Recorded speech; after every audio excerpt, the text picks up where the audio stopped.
Hey everybody, what's up? What's going on? My name's Kyle. Thank you for stopping by to check out my video on my channel Arena Hacks. Today we're getting ready for Dominaria, which is coming out in a few days. Normally I do this video a little bit earlier because I am going to be talking about the pre-order deals. I'm also going to be talking about Dominaria new mechanic, Dominaria United, the new mechanics and how they're all going to work and what to expect from them. And I'm not going to go into spoilers so much this video, which I normally do in this video because I'm doing it so close to when Dominaria is actually going to be coming out, which is the next set in just a few days. So instead of doing that, I'm just going to be covering, going to the store real quick, talking about those pre-orders, and then just looking at, taking a look at those new mechanics and explaining them to anybody just to help understand them a bit or something like that. So let's get started with the store right now. Head over there. So just looking at these pre-orders, I love these pre-orders for just like you don't get a significant extra value from them. I find they are a pretty good deal for the $50, but you're not getting a lot of extra stuff, I think, for that $50. Just a couple things here, like in this package, you're getting this one rare card. And that's the only thing of real value. You're getting a couple like cosmetics, but I don't really put value on cosmetics. So it's like you're getting little things like that extra in both deals. That's really all you're getting extra. That's not really pretty much worth the $50, the extra value you're getting. But they are nice just because it's a nice way to budget yourself to, you know, you're only spending, if you buy one of these each season, or each quarter, then you know you're spending either $200 a year or you're spending all $400 a year. Did I say two? Yeah, $200 a year or $400, depending on whether you do both of them or just one of them. You know, and it's kind of like they don't charge us a monthly subscription or a yearly thing for Arena, so and it costs a lot of money to put up all the servers and to host all this stuff. The IT staff, it costs a lot of money for them to run this game for all of us. So, you know, they don't charge us for it, so that's kind of crazy. So it's good to just have this little, treat it as like a membership sort of. That's what I like, and it's kind of manages my budget, so I'm just not constantly just blowing money on Arena when I want to buy more cards or something like that. It's just a nice way to manage it. So that's what I like about these. I always go for the packs, as most of you already know, because I just don't get that much value out of drafting. I've got tons of tokens already saved up because I just don't really ever draft. I do need to get converting some more of my gold into gems for the next Mastery Pass coming up. But the new, what do you call them? The new events, now you can do that. You can win gems from those events, so that's something I can do there. But anyways, that's the pre-orders and what I think about that. Yeah, so it's pretty cool. I hope that is helpful to you or gives you a little bit of a better idea of those and what you're going to do with those into the future, especially if you're brand new to Arena, but going to look at those Dominaria United mechanics. Let's just go check those out. So here we are. This website is just on just the official Wizards of the Coast website here, and I'll give you a link in the description down below. But to start off here, we have Enlist. I'm not going to read everything on this. Like I said, I'm going to be providing the link in the description. So I'm not going to read every single word that it says here on everything. There's like, you know, it talks on a little flavor text here and there. But I'm just going to be going over the abilities and what they are and my explanation and understanding of them and things like that. So Enlist is a neat thing that comes on creatures. You can see it in the here. Oh, this is like, looks like it's an image that you would see on Arena. This looks like it's more of a paper card. But then you just got Enlist up here. There's a little description of it right there. As this creature attacks, you may tap a non-attacking creature you control without Summoning Sickness. So it can't have Summoning Sickness and it can't be attacking. So that eliminates Vigilance, attack with this creature and a Vigilance creature, and then you can tap that Vigilance creature to get this bonus. You can't do that, can't be attacking, and it either has to have haste or has to have been on the battlefield long enough to lose Summoning Sickness. That's another thing to pay attention to. And you're basically getting plus X plus 0, where this creature will get, the creature that is enlisting will get plus X, which is equal to the creature that is being enlisted, that creature's power. So it's a way of keeping that creature safe, attacking with another creature, and maybe a lot of these enlist creatures will have high toughness. And you can then boost its power by enlisting another creature to kind of just tap down to help it with its attack power. If your opponent's able to block and kill that creature, you still have that creature that was enlisted. It'll untap and you still have it and you can still use it. It keeps it safe in a way while still getting its power in there for attack damage. And that's basically all really Enlist does. This card here is an example. Whenever Guardian of New Benalia enlists a creature, scry 2. So that's something that you get to do with this as well. That triggers when you enlist with this card. Now, I don't think all cards will necessarily have that. Maybe most of them will. But the enlist alone is just that +X+0 equal to the creature you enlisted. It's equal to its power. So yeah, that's basically enlist. Pretty simple, pretty straightforward. Read ahead. This is also just insanely simple and straightforward. So you have sagas. We all know how those work. They enter the battlefield. They start on the first one. You do that one. As you can see, they're just using the same text to do the first 2 steps.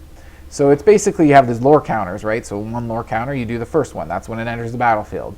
On the beginning of or right after your draw step, you put another counter on it. Is it lore counters? Whatever, saga counters, I don't know what they're called. Whatever, the counters. They're just counting counters. Anyways, goes to the next thing, you do the next thing, you go to the next thing. Once you get to the last thing, you sacrifice it when that thing's done. Sagas, we all know the basic overview of sagas. However, this read ahead thing is all about you play a saga. If the saga has read ahead and you read this text in here, what you get to do essentially, to boil it down, is you get to just jump to any step you want. So we can play this saga, jump to step 3, destroy all creatures. For each creature destroyed this way, its controller creates a 2/2 black Phyrexian creature token. So yeah, we can just play this for 4 mana and choose to read ahead and go right to step 3. We'll have to sacrifice it at the end of that. That's just the way sagas work, right? Because it's it. We don't get to do any of these first 2 steps. We just jump straight to step 3 and do that. We can jump straight to step 2 if we want, or step 1. In this saga, I don't know why you'd step to 2 unless you want step 3 to come faster, but you do at least want to trigger this once. Otherwise, you would just play the whole thing out and do this twice, and then, I don't know, for this saga in particular. But that's all read ahead is. That's it. If your saga has read ahead, you get to just do whatever one you want. If you don't get to do the others, you just get to skip ahead. And if there's more after the one you skip to, you get to do the subsequent ones after that. But yeah, you just, it has its advantages. You can, for example, if you're in a pickle and you need to do this one down here, you can skip right ahead to doing that. The main disadvantage is you're missing a lot of value. You're not getting to do these other things. And with a different saga, it might be better. This may not be a good example for what I'm talking about right now, right here. But not getting to do these, you're losing value for your 4 mana. So like I said, this one may not be as relevant in that sense. But yeah, like with other sagas, you're missing those other steps that you're doing. You're just skipping those, and you're not getting the value out of that. You're still paying the full mana, but you're not getting all that same ability triggers, and you're not getting all that value still. Domain, this is another really simple one. I think all the mechanics in this set are actually really pretty freaking simple. But domain is essentially just basically how many basic land types do you have. The more basic land types you have, the more the creature's domain ability is amplified. So in the case of this, what is that, Nishoba Brawler. In case of Nishoba Brawler here, he's got a domain ability. And his power is equal to the number of basic land types among lands you control. So if you have a land, and it doesn't have to be a basic land, but if it has basic land types like mountain, swamp, plains, forest, island, I'm like, what's the other one I'm missing? But those, just the 5, right? There's only 5 basic land types. But even if a land like one of those 3 colored lands, I think they do have 3 different basic land types in them. So that's already, with one of those lands on the battlefield, and nothing else that counts has any basic land. All your other non-basic lands have no basic land types. You just have the one 3-colored land that has those 3 basic types. This is already a 3/3 just for having that one land on the battlefield. And that's how domain works. It's not necessarily giving a boost to power. It's just boosting something that's on the creature or whatever the card is. I'm not sure if they have instances or sorceries. They may say somewhere in here. There are instances and sorceries, there it is, yeah, that do have the domain, so they do get amplified depending on how many basic land types you have on the battlefield. Simple, done. Kicker. That's been around for a while. We remember Zendikar, right? Zendikar's about to rotate out. Guess what? Dominaria United's got more kicker stuff. The change that they've made to it is that you have an option for an additional kicker. It's kind of like just 2 kickers. You can pay 1 kicker, or you can pay that kicker. You basically get to pay the kicker twice. So all the adversaries in the Innistrad set kind of had, they didn't call it a kicker ability, it didn't count as a kicker, but they had those weird abilities where you would pay extra mana, but you could pay it as many times as you wanted, and you would get, the more times you paid it, the more amplified the kicker ability would be, right? So this is kind of like that, it's just limited to 2. So in this example that they have here, the kicker is 1 red and or, I said red for black there instead, but mix it, whatever. Anyways, one of these and or one of those. And so you can pay any 1 color of mana you want just to get the 1 kicker. And then you can pay the other one, and then you get both kickers. So in this case, it's dealing 2 damage to any target. So you get to basically do that twice. You can choose new targets for each one. Pretty simple. They won't necessarily all be damaging something. It'll just be something else. You'll get to do it.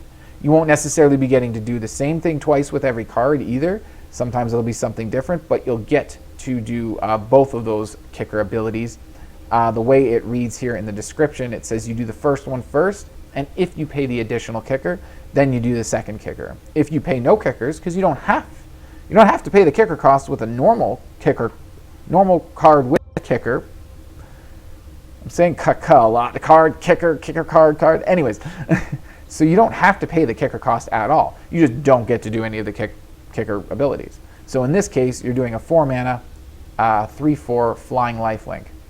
That's it, if you don't pay the kicker. If you do pay the kickers, now you're getting to do this other things, which is interesting because of all the colors that you have in this. The double white for its spell, and then also the red and the black for its kickers, so that's really interesting there.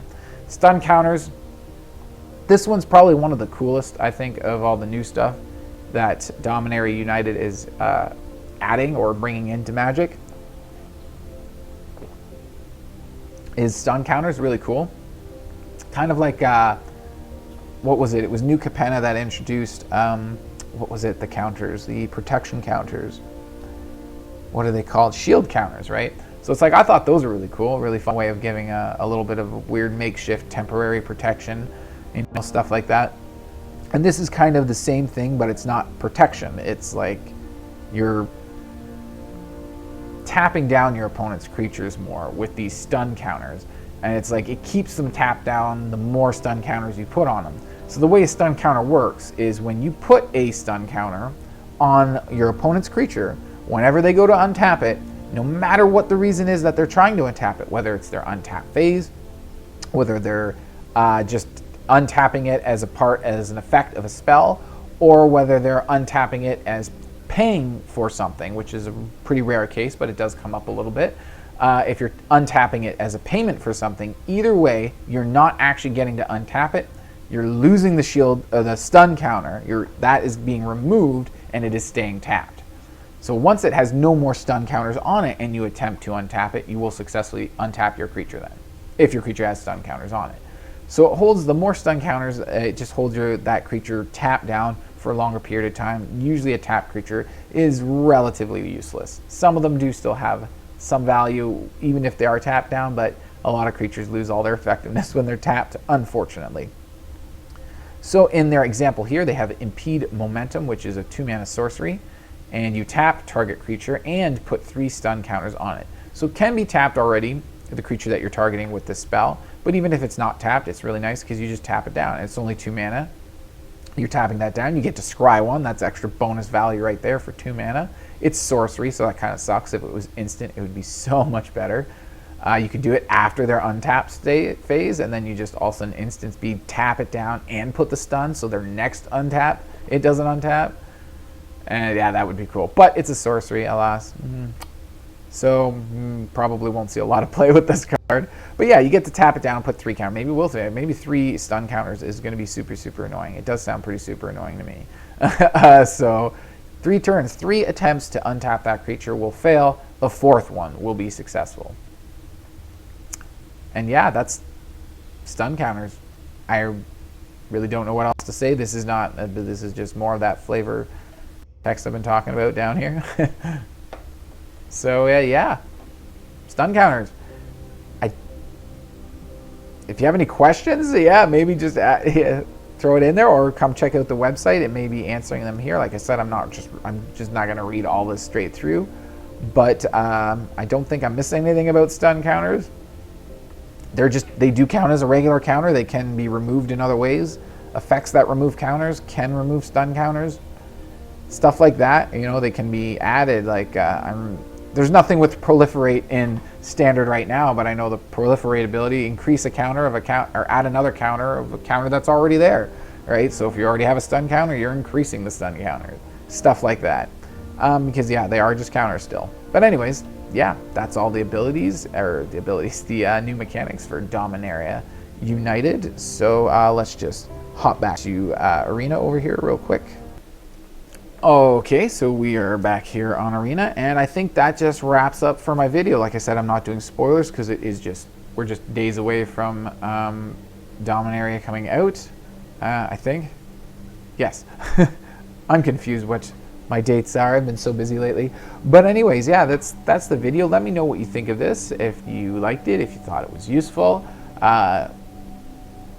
Maybe give me some heck for being kind of late with this video because it's so close. But, you know, do say something down in the comment. Also, make sure you smash that thumbs up for this video as well, especially if you watched it all the way through. And subscribe to the channel. Make sure you remember to do that. Love all the support. Hope you all have a great day, and see you all in the next video. Cheers.